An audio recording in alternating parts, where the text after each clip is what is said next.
Buonasera a tutti, buonasera agli amici di Officine Mediterranea, buonasera, sono Federico Bianca e sono oggi onorato veramente di presentarvi un ospite veramente di rilievo e di riguardo, il dottor Giovanni Battista La Pegna, medico neurologo. Caro Giovanni, buonasera e grazie per essere qui con noi.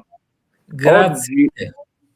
Grazie a te, caro Giovanni. Oggi veramente sono contento di presentarti perché hai scritto veramente un bellissimo romanzo, che è questo, Alle soglie della felicità. Quindi ora ovviamente c'è la sigla. Vi consiglio di rimanere collegati perché ne vedremo delle belle. A tra pochissimo. A dopo.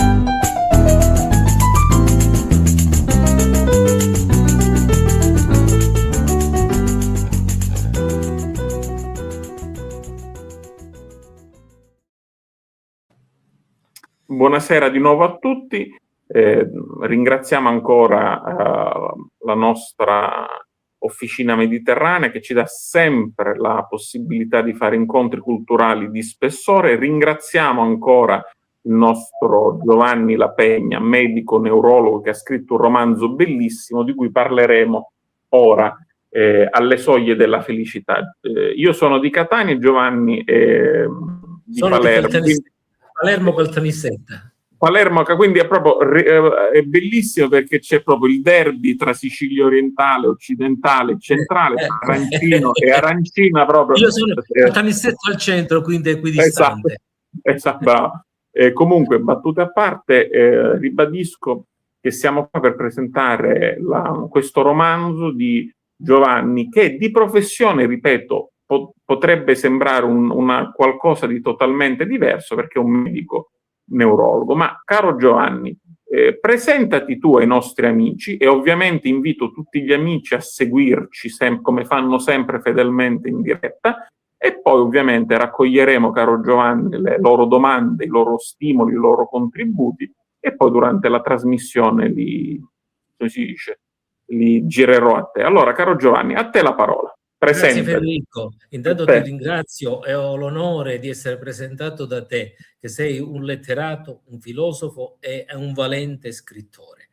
Ringrazio Officina Mediterranea e in particolare il Presidente per avermi dato l'opportunità, questa bellissima opportunità di presentare il libro. Come ha detto Federico, faccio il medico, sono stato un clinico, ma ho affiancato anche un'attività scientifica di ricerca e ho pubblicato numerosi lavori di carattere scientifico. Sono stato anche iscritto all'Ordine dei giornalisti quando dirigevo l'ICNews, che era un giornale delle cefalee. Il mio amore per la scienza però non mi ha impedito di riconoscere i limiti della scienza. La scienza ci spiega come funzionano le cose, ma non ci dice nulla del loro perché. Proprio per questa consapevolezza è nata la mia attrazione per la filosofia, che mi ha portato ad ampliare i miei interessi verso temi esistenziali e speculativi. E sono tardivamente approdato alla scrittura letteraria, una scrittura che in realtà è stato un mezzo per cercare di colmare il mio bisogno di senso in un mondo che non parla la nostra lingua, un mondo muto che, per dirla con Camus, ci appare come assurdo. Per questo le storie che racconto conservano sempre uno sfondo filosofico, scientifico ed esistenziale. Solo di recente ho deciso di pubblicare alcuni scritti che avevo nel cassetto, e anche se tardivamente, diciamo, è iniziata questa avventura che mi diverte tanto. Caro Giovanni, io sono veramente contento perché anticipo, ripeto, ora parleremo diffusamente, fa veramente piacere, ecco, dico solo questo, come il dialogo tra la scienza, non voglio dire la fede, perché c'è anche la fede, ma tra scienza e filosofia, tra scienza e pensiero, tra mondo fisico e mondo metafisico, se permetti. Questo tuo bellissimo romanzo soddisfa veramente questo bisogno di scienza, di concretezza, di storia, di ricostruzione storica, perché è un romanzo storico, ma anche, come mi piace sottolineare, è un romanzo godibilissimo, nel senso che coniuga, nella migliore tradizione dei grandi romanzi storici, azione, storia, riflessione e avventura. Quindi è una lettura piacevolissima, ma anche profonda, cioè dà quella ricerca di senso e di significato cui accennavi tu. Ora, caro Giovanni, forse ti faccio la domanda più difficile, nel senso che ti chiedo di presentare brevemente, senza ovviamente svelare, anche perché poi avrò il piacere di leggere alcuni tuoi passi, di cosa parla questo bellissimo romanzo Alle soglie della felicità.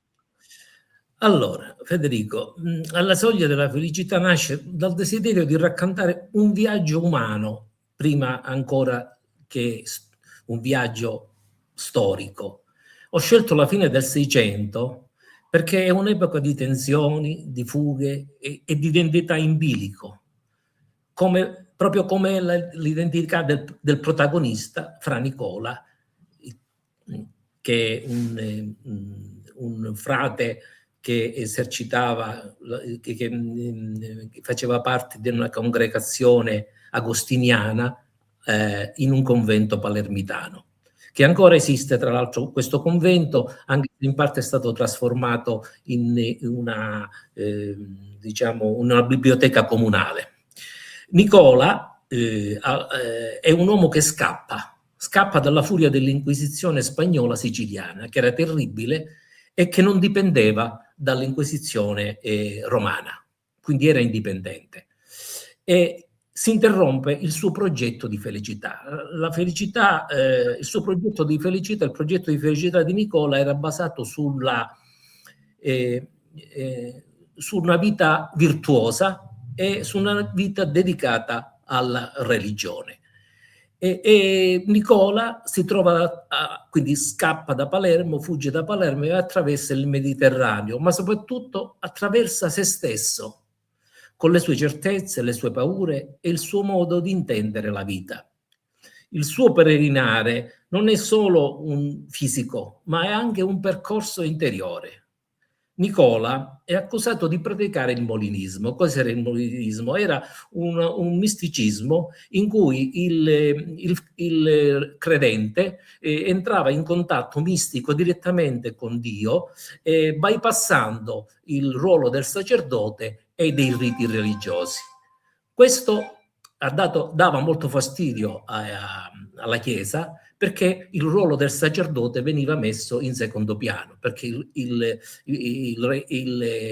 credente aveva un rapporto diretto con l'entità divina. Quindi, accusato di praticare il molinismo, scappa, arriva a Tunisi, dove viene assunto come praticante da un medico che gli insegna l'arte della medicina, e anche approfondirà a Tunisi i suoi studi filosofici. Lì tenterà di ricostruire in qualche modo la sua vita, che era andata in pezzi, non veste più da frate, si fa chiamare Diego, che è il suo nome, diciamo, quello che lo usavano così in famiglia, il nome Diego, quindi cerca di in qualche modo camuffare in parte la sua identità. La vita lo riporterà poi in Sicilia e poi dalla Sicilia in Calabria, dove scoprirà l'amore. Quindi scoprirà l'amore che gli aprirà una prospettiva di felicità in una vita diversa da quella che aveva sempre immaginato per sé. Ma tale prospettiva implicherà il coraggio di superare una soglia che comporta il rinnegare il suo voto sacerdotale. Ecco, inizia qui la crisi fra Nicola, ora si fa chiamare Diego, che deve scegliere, deve fare una scelta. Il romanzo non propone risposte definitive. Mi è interessato piuttosto mostrare come talvolta la felicità non sia un traguardo, ma una soglia che si sfiora e che a volte si teme e che a volte si lascia andare via per paura o per regole che ci imprigionano. Lui era condizionato dalle sue scelte, dalle regole che si era dato. È un libro che parla di inquietudine nelle scelte esistenziali, di desiderio e di quella fragile possibilità di essere felici che ognuno di noi in modo diverso ha incontrato almeno una volta nella vita. In questo senso, come sostiene Kierkegaard, la scelta è sempre accompagnata dall'angoscia, non per ciò che si ottiene, ma per ciò che si perde. Io per il momento mi fermerei qui e darei la parola a te. Guarda, io voglio semplicemente sottolineare i nostri amici, spettatori, che veramente già solo dai pochi accenni che hai fatto giustamente alla trama, come sia un romanzo denso di senso, di significato, di riflessione, ma anche denso di avventura. Già le ambientazioni, dalla Sicilia a Tunisi, alla Calabria, c'è veramente tanta idea e tanto movimento. Ti vorrei fare una domanda e poi, già per entrare proprio in medias res, per addentrarci come giusto che sia e lasciarti la tua parola di scrittore, leggerò subito una paginetta tratta dal tuo bellissimo romanzo. Però prima la domanda, anche grazie agli spunti dei nostri spettatori che ci scrivono fedelmente e numerosi. Qual è stata l'ispirazione che ti ha portato ad ambientare il romanzo nel 1699 in Sicilia? C'è un fatto storico che ha fatto da scintilla? Sì, è stato l'incontro casuale con una storia vera. Gli ultimi 2 condannati a morte sono andati al rogo nel 1624, dopo più di 20 anni di carcerazione, ed erano fra Romualdo e fra Gertrude. Fra Nicola aveva collaborato con i 2, per questo anche lui è entrato nel mirino dell'Inquisizione. Questa storia la potete trovare tranquillamente su internet, perché c'è proprio la cronistoria di padre del canonico Mongitore, il quale descrive il giorno dell'esecuzione, il processo. A questo proposito, forse, se tu sei d'accordo, sì, siccome in un pezzo c'è, non so se lo hai con te, sì, il canonico Mongitore descrive la parte finale della condanna. Se non l'hai presente, tu l'hai, ce l'ho io qui. No, mi devi dire semplicemente la pagina. Allora, la pagina 232. Perfetto, quello ottimo. Allora, mi piace. Sì, eccolo qua. Inizio a leggere dalla prima essere trascinata. Io avevo scritto Gertrude e Romando, essendo stati dichiarati eretici impenitenti, furono fatti salire su carri trainati da buoi.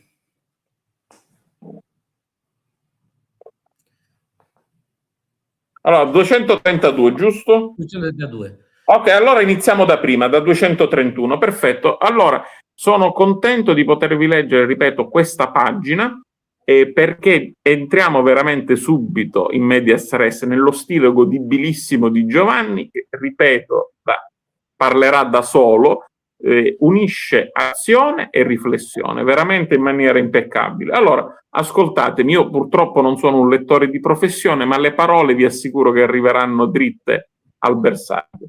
Gertrude e Romualdo, essendo stati dichiarati eretici impenitenti, furono fatti salire su carri trainati da buoi, dove furono legati a un palo per essere esibiti alla popolazione durante il percorso verso il piano di Sant'Erasmo, luogo del supplizio. Non furono però abbandonati dalla carità dei teologi, nei quali non era ancora spenta la speranza di guadagnarli, e tutti continuarono le loro ferventi esortazioni e ultime e salutevoli ammonizioni incessantemente per tutta la strada. Anche la gente, durante la processione, continuava a invitare i due eretici a pentirsi, mentre altri li imploravano, gettandosi ai piedi dei carri. Diego era tra questi. Gli inquisitori fecero invece ritorno al palazzo del Sant'Uffizio perché, essendo giudici religiosi, non era previsto che assistessero al rogo. Verso sera i due carri entrarono nel recinto del piano di Sant'Erasmo e si accostarono alle fornaci sistemate al centro. Le autorità, per assistere allo spettacolo del rogo, presero posto su un palco eretto nei pressi del luogo dell'esecuzione, dove consumarono un copioso rinfresco. La prima a essere trascinata al patibolo fu Gertrude. Scrive il canonico Mongitore. Prima le bruciarono i capelli per farle provare un piccolo assaggio degli ardori del fuoco, ma essa provò più dispiacere per le chiome che per l'anima. Quindi si diede fuoco alla legna della fornace sottostante che, consumando le tavole su cui sedeva l'indegna, piombò dentro di essa e vi rimase consumata, spirando l'anima per passare dal fuoco temporale all'eterno. Prima di far salire fra Romualdo sul patibolo, prosegue il canonico, gli fu fatto vedere l'esito dell'infelice Gertrude, per commuoverlo a terrore e pentimento, ma né le fiamme lo sbigottirono, né le ammonizioni lo commossero. Scusate. Così si fece salire sul patibolo e poi si diede fuoco alla sua sopravveste di pece. Egli fece allora violenti movimenti cercando di alzarsi, ficando sul fuoco come se volesse estinguerlo, mentre le fiamme gli bruciavano il volto. Indi si appiccò il fuoco alla catasta di legno nella fornace di sotto e mentre si alzavano le fiamme faceva sforzi violentissimi. Consumata però ben tosto la tavola che lo sosteneva, piombò a faccia sotto dal lato destro nella stessa fornace e da quelle fiamme passò l'anima a provar l'atrocità dell'eterne pene. Seguì il fuoco per tutta la notte, finché si ridussero in ceneri gli indegni cadaveri, che furono poi seminate per quel piano per essere disperse dal vento. E allora, caro Giovanni, cosa ci puoi dire di questa pagina abbastanza intensa, anzi molto intensa? Questo era il clima che si respirava a Palermo sotto il gioco dell'Inquisizione. L'Inquisizione, tra l'altro, che era collegata con il governo, spesso l'Inquisizione con i suoi familiari. Praticamente molti nobili, per avere delle opportunità, li chiamavano così, in realtà erano dei delatori dell'Inquisizione, quindi c'era un clima di spionaggio, quindi si poteva finire sotto l'occhio dell'Inquisizione per una delazione, e non solo per un fatto di eresia, ma perché venivano conquistati, venivano presi beni degli inquisiti con la motivazione che dovevano servire a sostenere la detenzione dei carcerati. In particolare la suor Gertrude vennero conquistate terre e case. Solo nel 1800, dopo che si chiuse l'Inquisizione, riuscirono gli eredi a riavere queste case e questi terreni. Quindi c'era da un lato la Chiesa che la parte, diciamo, che si occupava di eresia, ma c'era anche una componente economica, e poi c'erano i delatori che attraverso la delazione acquisivano del potere. Quindi questo è stato questo incontro con questo evento che mi ha interessato molto, e naturalmente, siccome Fra Nicola era un religioso, questo evento lo ha sconvolto e egli ha affrontato una crisi religiosa. Infatti nel libro, non mi dilungo in questo senso, ci sono dei colloqui sia con il medico che lo ha accolto a Tunisi, sia con un altro frate, in cui sfiora, sembra proprio perdere la fede. Nel libro diciamo non faccio capire se effettivamente Diego perda la fede oppure ho lasciato un po' questo nel vago, però alla fine tutto questo mi è servito per parlare del rapporto tra Stato e religione, tra fede e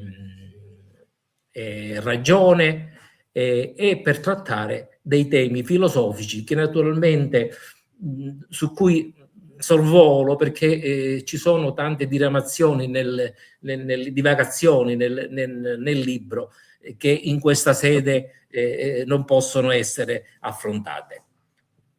Però ti posso fare, caro Giovanni, una domanda assolutamente obbligata. Già mi sono segnato alcuni spunti dati dai nostri telespettatori, se così si può dire. Quali sono gli autori, i libri che ti sono serviti da riferimento per la tua scrittura, per il tuo essere, Giovanni, scrittore, sia di narrativa che di saggistica? Allora, questo romanzo nasce da quelle letture che ti restano addosso e che modificano il modo in cui tu guardi le cose. Penso a Tolstoi, che in Anna Karenina mostra come la felicità sia fragile e sempre minacciata dalle scelte morali. Ricordo che Diego, ex Fra Nicola, quando si innamorerà dovrà scegliere tra i voti e l'amore. Quindi, e poi un altro riferimento è Pirandello. Nel Fu Mattia Pascal, Mattia crede di aver trovato la felicità liberandosi dal passato, ma è una felicità che dura un istante, è una soglia, non un luogo, proprio come nel caso di Nicola.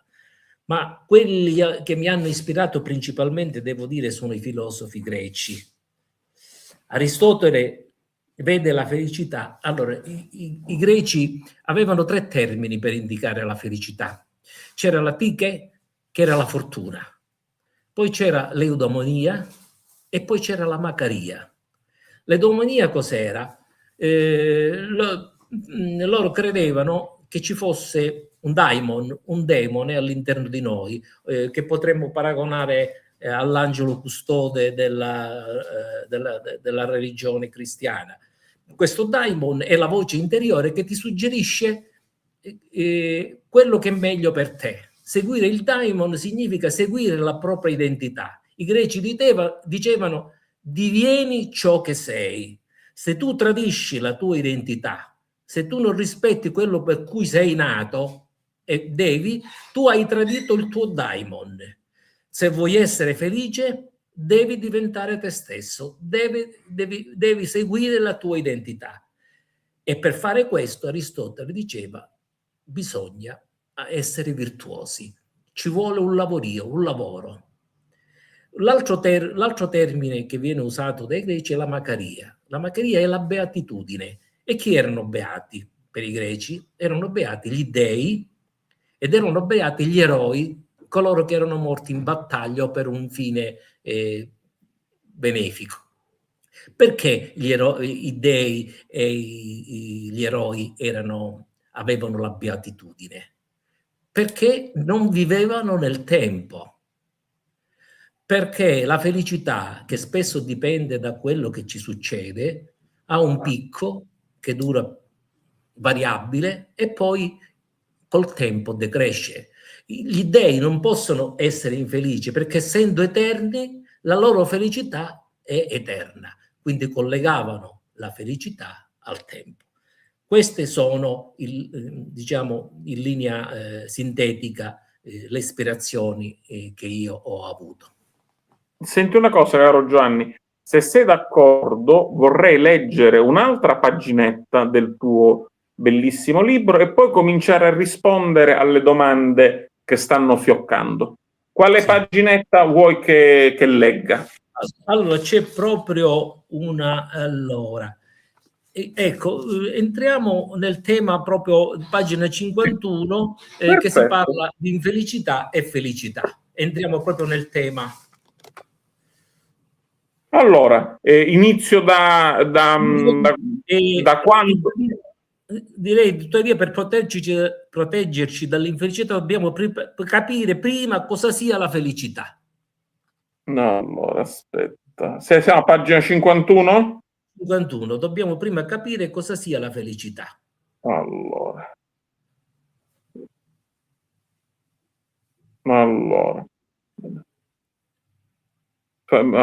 aspetta.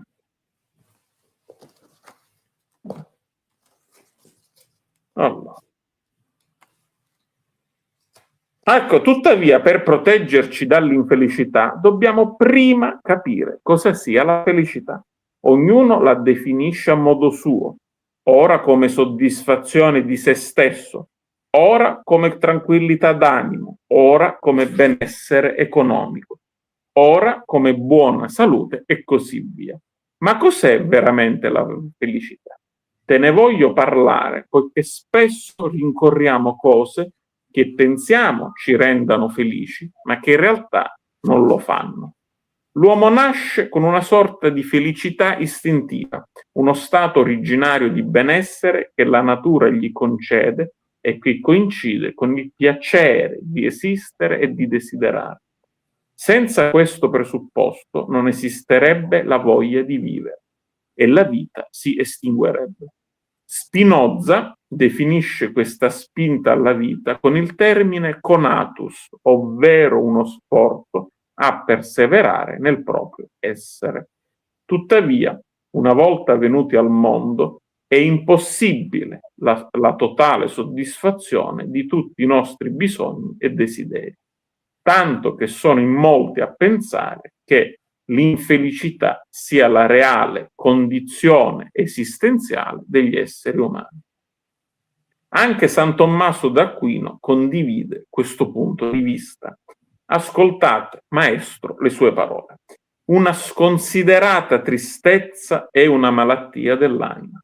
Una tristezza moderata appartiene invece a una corretta condotta dello spirito, data la condizione di questa vita.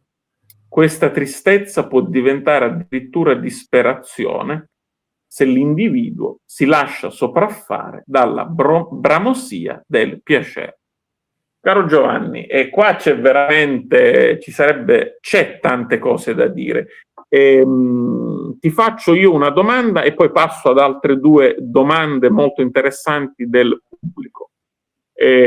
Credo, e ti chiedo conferma, che la tua scrittura nasca appunto, proprio la tua lingua, il tuo stile letterario, dall'amore per i classici, sia filosofici che narrativi, ma che tu sia veramente, lo posso dire, cristallino nel tuo esprimere concetti così complessi, ma in maniera così chiara. Forse questo ti deriva anche dalla tua frequentazione appunto con i testi scientifici.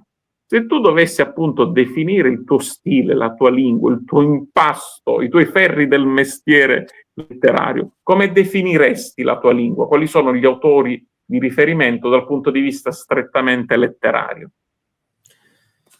Ma intanto, per esempio, nel caso specifico del libro mi ha molto, almeno come schema narrativo, mi ha influenzato molto Umberto Eco con In nome della rosa, perché proprio c'è lì il rapporto tra, in questo caso, fra Nicola, che poi Diego, e il medico che lui incontra a Tunisi.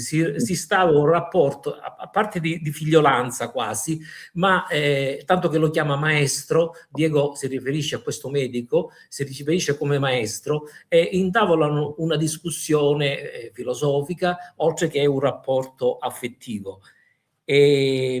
Solo che diciamo in Eco io vedrei c'è più una tensione fra fede e ragione. No, scusate, tra Guglielmo da Baskerville e Nicola ci sono molte similitudini, perché c'è la tensione fra fede e ragione, la verità intesa come ricerca e non come possesso, e poi l'atmosfera monastica come spazio mentale, poi il tema della colpa, che in Eco però è teologica e intellettuale, mentre nel caso di Fra Nicola è morale e interiore. Ecco, questa impostazione mi ha molto guidato, forse, ripeto, c'è molto del libro di Eco. Sì, è sicuramente un autore di riferimento, come anche Sciascia, in fondo, che si è dato molto al romanzo storico, ovviamente. Allora, caro Giovanni, diamo, come giusto che sia, la parola ai nostri ascoltatori, perché ho raccolto già almeno 4 domande, figurati. Cominciamo. Che ruolo ha nel tuo romanzo? C'è dibattito, dialogo, contrapposizione, contrasto fecondo tra fede e ragione. Secondo te oggi il dialogo tra fede e ragione c'è, sussiste, è importante?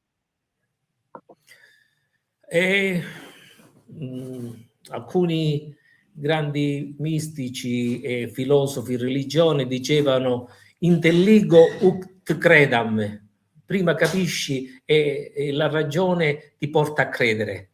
Altri dicono prima credi e poi appoggiati alla ragione. In effetti, io sono un laico, io credo che non possiamo utilizzare la ragione per spiegare la fede. Sono due campi diversi. Se dovessimo usare la ragione per spiegare la fede, forse ci porterebbe molto lontano. In effetti, l'uomo si è trovato di fronte, come dice Camus, all'assurdo. Cioè, si è trovato in questo mondo, gettato in questo mondo, e ha cercato di capire come funzionassero le cose, ma il mondo è sordo, è muto, il mondo non ci dà risposte. Allora da lì è nata la ricerca, da un lato è nata la filosofia per cercare di capire come stessero le cose, e dall'altro lato, per calmare le ansie, ecco, la fede è intervenuta per dare una speranza. Quindi sono due campi diversi, un campo emotivo è la fede, e un campo razionale è la ragione. Perfetto, e guarda, a questo punto viene a proposito sempre un'altra domanda dei nostri spettatori. Che ruolo ha il concetto di conflitto interiore nel tuo libro? È fondamentale, perché dicevo, alcune volte noi non afferriamo la felicità, o non la afferriamo perché non siamo pronti, o perché ci creiamo noi stessi degli ostacoli, delle regole. Ecco, mettiamoci nei panni di questo frate. Questo frate aveva impostato la vita per la religione, aveva fatto dei voti, cui credeva, e nel momento in cui si innamora, lui deve fare una scelta, deve o abbandonare tutto quello che era stato prima, o e quindi continuare la storia con Veronica, la donna di cui si era innamorato, oppure non afferrare la felicità che in quel momento lo voleva raggiungere, perdere quell'occasione per seguire quella che per lui era la virtù. Quindi c'era, e come dice Kant, dice: chi vuole essere virtuoso non può essere felice, perché i sacrifici che si devono fare per essere virtuosi impediscono di essere felici. Quindi il conflitto di Diego è tra il seguire quello che era per lui giusto e quello che era felice, gli dava felicità. Non so se... Chiarissimo, come faccio? Un'altra domanda sempre, che ripeto, ne sono arrivate a raffica dei nostri amici. Come ogni romanzo storico, il passato serve a riflettere sul presente. Oggi, cosa ci può insegnare il 600 in cui tu hai ambientato il tuo romanzo? Moltissimo. Nel 600 c'era un connubio tra Stato e Chiesa. La Inquisizione spagnola era un tutt'uno con lo Stato, e oggi, come tutti sanno, ci sono gli stati islamici in cui esiste ancora questo connubio tra Stato e Chiesa, quindi nulla è cambiato sotto il sole. Quando si mescola la religione con lo Stato, e allora succede quello che a cui noi stiamo assistendo oggi. Quindi, vedete, è attualissima questa storia del 600. Sembra strano, ma in certi paesi non è cambiato nulla. Chiarissimo. E un'altra bella riflessione, domanda. Scrivendo questo romanzo, hai cambiato qualcosa dentro di te? Idea su un personaggio, su un momento, su una fase storica, sulla fede, sulla ragione? C'è stata, lavorando su questo romanzo, sei cambiato in parte anche tu? Allora, non ti nascondo che io ho scritto per me questo libro, perché andando avanti negli anni, quelle domande, quando tu sei immerso nella tua attività, il mondo ti distrae, ecco, specialmente nell'attività scientifica. Quando ho avuto un po' più di tempo libero e quando sono andato avanti negli anni, e quindi le prospettive si riducevano, ho incominciato a cercare di capire. Ma mi sono reso conto, studiando, quando ho studiato molto, sia dal punto di vista storico, sia dal punto di vista filosofico, per scrivere il libro, ma ho studiato già prima per cercare vanamente di rispondere alle domande esistenziali, perché la verità non è, come diceva un Falò Gorgia da Lentini, la verità non esiste, o quantomeno la verità non è alla portata dell'uomo. E quindi alla fine ho cercato di trovare la verità, ma io penso che la verità, e nemmeno la scienza aiuta, perché, come ho detto all'inizio, la scienza studia come avvengono i fatti, ma perché avvengono? La scienza non ce lo dice, e non credo che lo sapremo mai. Senti una cosa, caro Giovanni, qua siamo subissati di domande, ma comunque ti volevo chiedere questo. Prima di concludere vorrei leggere un'ultima pagina del tuo libro, la leggiamo e poi cerchiamo di rispondere a qualche ultima domanda, anche perché ti vorrei chiedere, ti vorrei parlare anche dei tuoi progetti futuri, perché insomma speriamo che tu abbia qualche altra cosa in serbo per noi, perché questo romanzo veramente ci ha molto colpiti. Quale ultima pagina vorresti che fosse letta? Allora, vediamo un po'. Per ritornare alla Sì? storia d'amore tra Sì. Diego e Veronica, e c'è un momento in cui a pagina 215 Perfetto. Veronica cerca di convincere Diego a stare con lei, insomma, e Diego in parte cede, ma non dirò come poi finisce la cosa. In pagina 200, perché avendo trovato, io ho scritto, perché avendo trovato una persona che vi ama sinceramente volete rinunciare a tale opportunità? Allora, aspetta.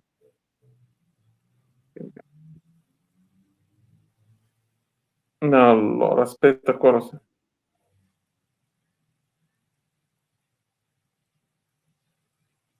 Allora, siamo sulla soglia di una felicità autentica. Perché esitate? Perché scegliete di punirvi e di punire anche me, rinunciando a varcare questa soglia? Cosa vi trattiene? È il fatto di non amarmi abbastanza, come avete lasciato intendere, o la lealtà verso la vostra vocazione? Vi esorto ancora una volta a riflettere sul significato di una rinuncia, quando non siete nemmeno sicuro di potervi ancora definire frate nella vostra chiesa. Ho bisogno che mi diciate l'assoluta verità. Veronica strinse forte le mani di Diego e si accostò a lui. I loro volti erano così vicini che potevano percepire il reciproco respiro. Diego sembrava rapito, in uno stato quasi ipnotico. Il suo sguardo era inesorabilmente catturato da quello di Veronica e i suoi occhi si perdevano in quelli umidi di lei, che sembravano supplicare una grazia suprema.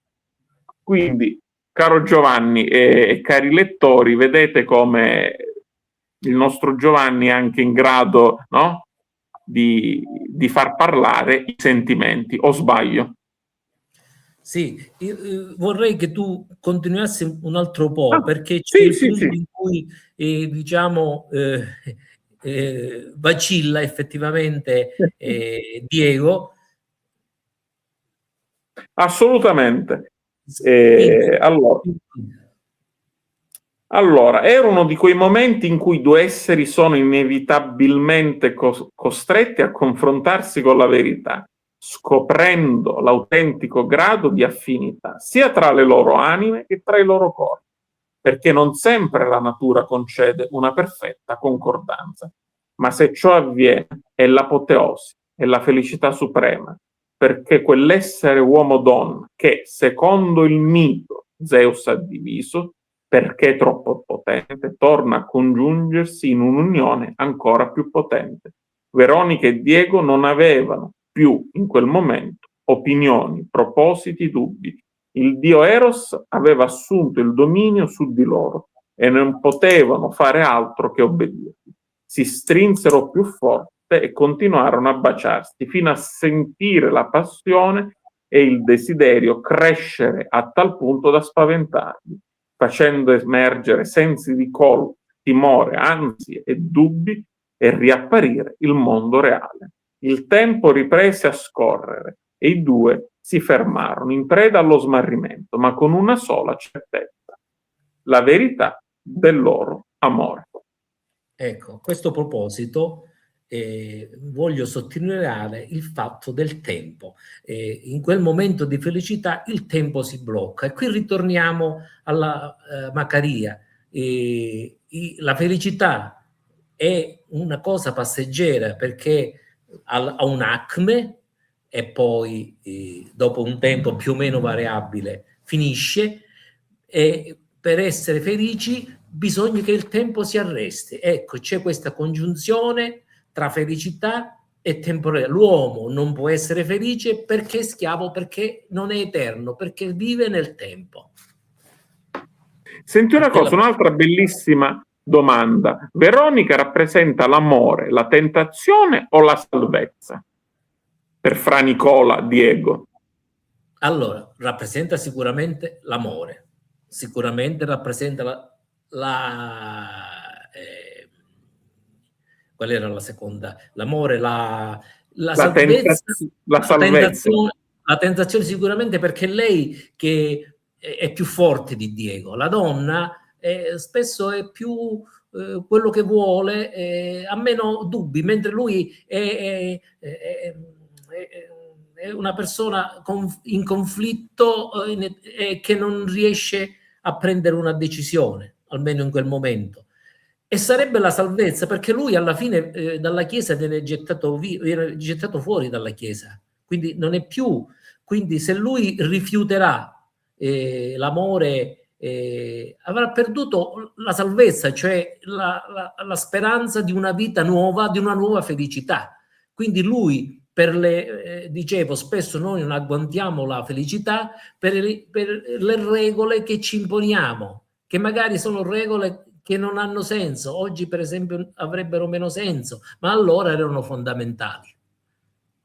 Quindi, in fondo...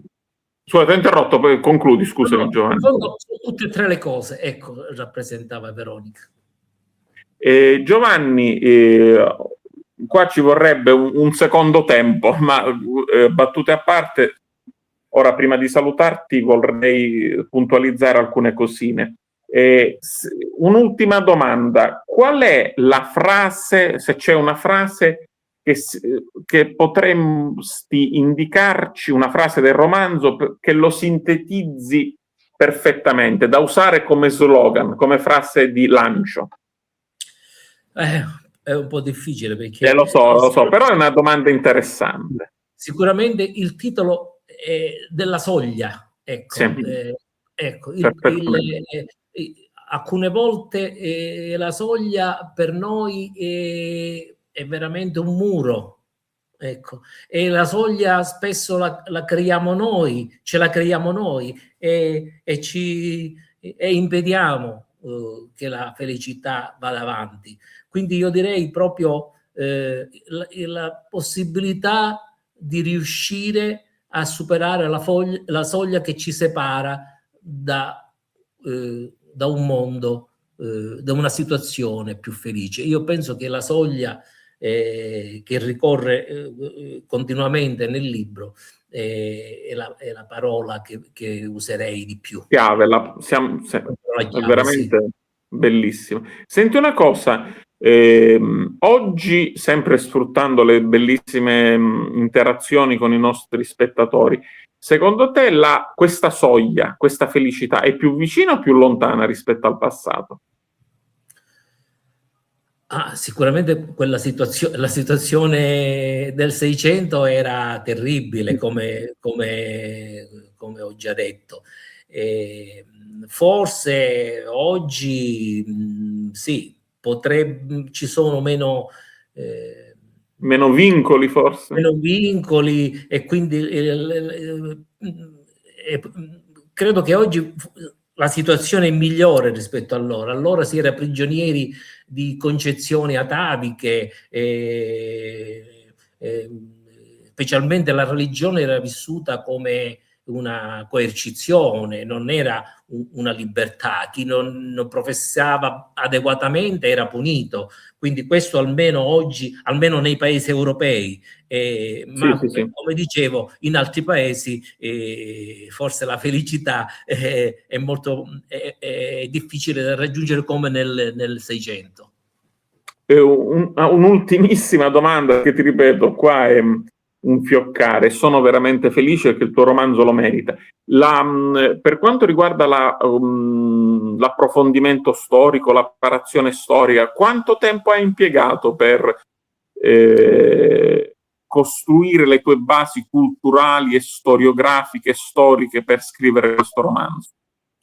Devo dire molto tempo, perché essendo un romanzo storico, se tu fai un errore di date, di tempistica, quindi ho dovuto documentarmi molto, perché tra l'altro essendo successe in quel periodo tante cose. Sì. C'è stato anche il passaggio dalla Sicilia, dalla Spagna, prima al Piemonte, e poi all'Austria addirittura, e quindi ci sono tanti episodi storici che se tu non li colleghi, alla fine fai degli errori, insomma, un po' bruttini per un romanzo storico.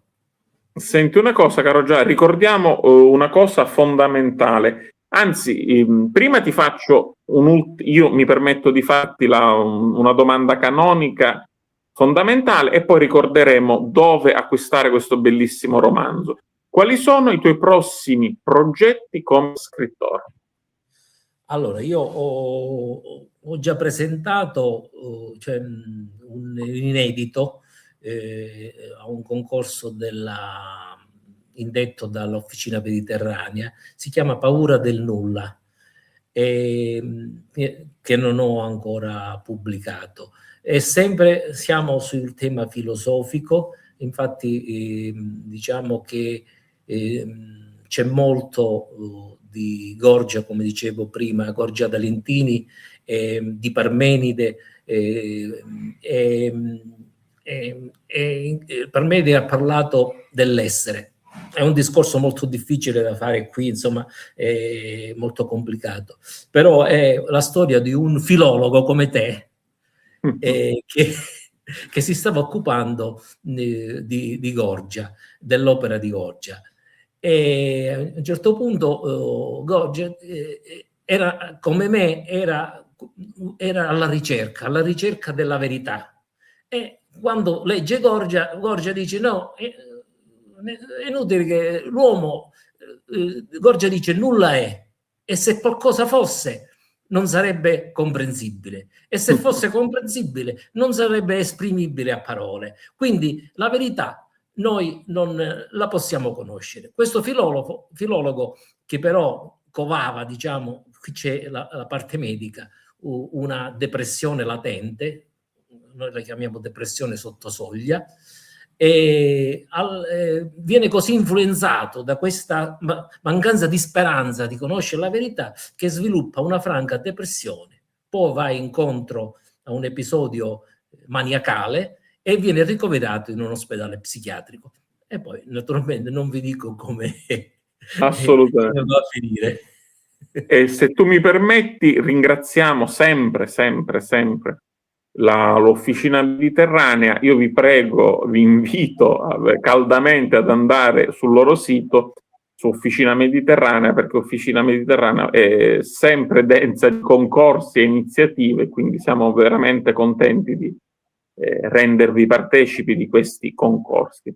E Giovanni, ora l'aspetto più importante, e ci salutiamo. Dove acquistare questo bellissimo romanzo? Il libro si può acquistare ordinandolo nelle librerie oppure dal sito della Montag, la casa editrice. Basta cercare, ecco, sta spuntando il sito per collegarsi direttamente con la Montag e con la pagina che contiene il libro. Ma è più semplice ordinarlo nelle librerie. Perfetto, ecco, questa è la cosa più importante, la libreria fisica, che è il nostro luogo del cuore.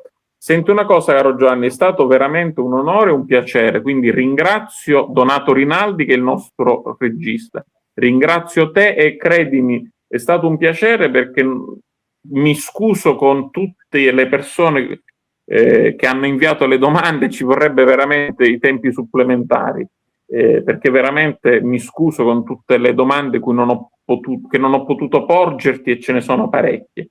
Noi speriamo veramente di rincontrarti, caro Giovanni, perché questo libro, insomma, questa puntata di oggi è stata veramente seguita. Il libro lo merita, quindi sono contento di avere potuto avere questa possibilità da Donato, da Officina Culturale. Ringrazio te per la fiducia che mi hai mostrato, e insomma è veramente un bel libro, quindi vi consiglio caldamente di acquistarlo. Ringrazio Giovanni ancora una volta, ringrazio tutti gli spettatori e Giovanni, l'ultima parola a te ovviamente. Allora, io naturalmente ringrazio te per la conduzione perfetta veramente che hai tenuto, ringrazio gli spettatori, tutti coloro che hanno fatto delle domande e speriamo naturalmente Officina Mediterranea, in particolare Donato Rinaldi, che è una persona eccezionale. Confermo e concordo. E speriamo di rincontrarci per altre novità che ci riguardano. Un abbraccio. Signori, è stato un piacere, grazie ancora a Giovanni, a Donato e a tutti voi per questa bellissima trasmissione. È stata una bellissima serata. Saluti da Federico Bianca e da Officine Mediterranee. Un saluto a tutti, buona serata. Ciao Giovanni, grazie.